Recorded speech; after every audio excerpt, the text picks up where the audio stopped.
Curso Áudio.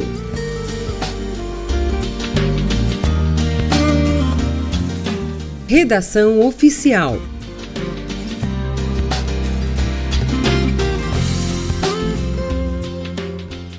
Redação oficial é a maneira pela qual o poder público redige atos normativos e comunicações.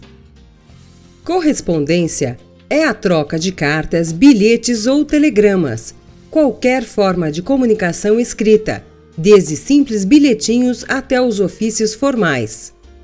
Podemos agrupar as correspondências em 3 grupos: comerciais, particulares e oficiais.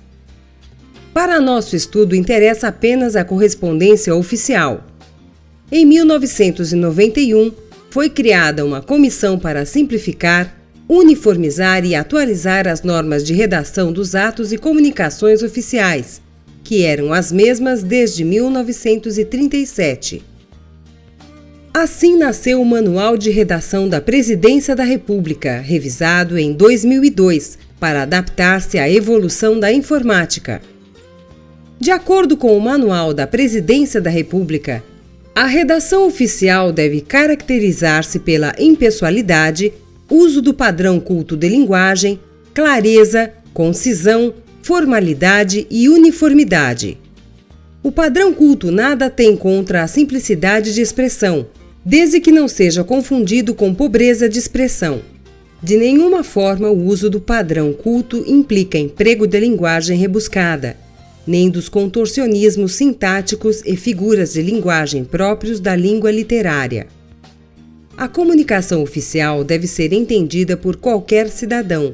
Isto implica necessariamente em clareza e concisão. Mas vamos analisar cada uma destas características. A impessoalidade. Para que haja comunicação, são necessários os seguintes requisitos: A. Alguém que comunique. B. Algo a ser comunicado. E C. Alguém que receba essa comunicação.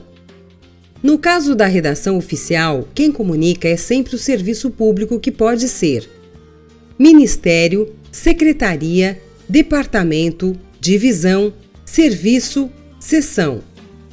O que se comunica é sempre algum assunto relativo às atribuições do órgão que comunica. O destinatário dessa comunicação ou é o público, o conjunto dos cidadãos ou outro órgão público, do Executivo ou dos outros poderes da União.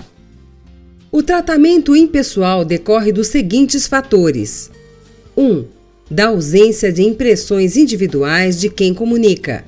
Embora se trate, por exemplo, de um expediente assinado por chefe de determinada seção, é sempre em nome do serviço público que é feita a comunicação. Obtém-se, assim, uma desejável padronização, que permite que as comunicações elaboradas em diferentes setores da administração guardem entre si certa uniformidade. 2. Da impessoalidade de quem recebe a comunicação, com 2 possibilidades. Ela pode ser dirigida a um cidadão, sempre concebido como público, ou a outro órgão público. Nos 2 casos, temos um destinatário concebido de forma homogênea e impessoal.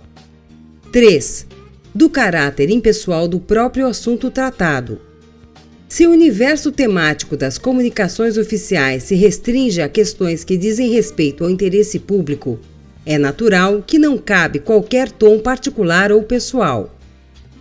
Não há lugar na redação oficial para impressões pessoais, como as que, por exemplo, constam de uma carta a um amigo, ou de um artigo assinado de jornal, ou mesmo de um texto literário. A redação oficial deve ser isenta da interferência da individualidade que a elabora. Uso do padrão culto na linguagem dos atos e comunicações oficiais.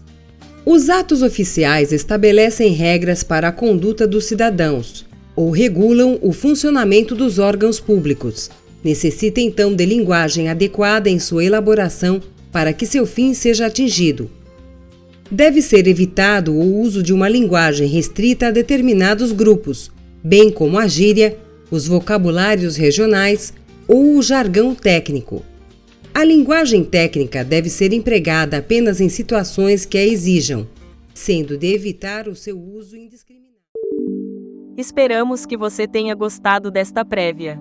Para continuar ouvindo este audiolivro no Google Play Livros, use o link na descrição do vídeo.